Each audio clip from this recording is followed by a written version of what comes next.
كثيرا وسبحان الله بكرة وأصيلا وصلى الله على سيدنا محمد وعلى آله وصحبه وسلم.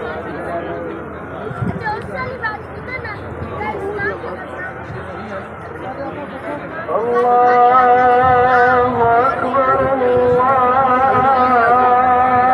أكبر الله أكبر لا إله إلا الله. ذنوبهم الماضية فيقال لهم كلوا واشربوا هنيئا بما أسلفتم في الأيام الخالية. فما أجمل هذا الفرح وما أعظمه. قال صلى الله عليه وسلم: للصائم فرحتان يفرحهما إذا أفطر فرح بفطره وإذا لقي ربه فرح بصومه. اللهم كما بلغتنا الفرح العاجل بالفطر فبلغنا الفرح الأكبر يوم نلقاك يا رب العالمين. الله أكبر الله أكبر لا إله إلا الله والله أكبر الله أكبر ولله الحمد. عباد الله،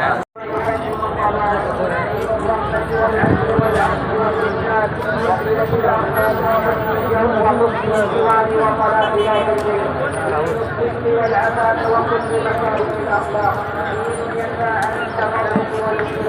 والفحشاء والمنكر والعقوق والخطيئة والكذب والبلاء وكل مساوئ الأخلاق جاء بالمبادئ الثانية والأخلاق العالية والسلوك العالية. وعلى الله سبحانه وتعالى أن يجعل الدنيا والآخرة. فالحمد لله على هذه الصفات التي قال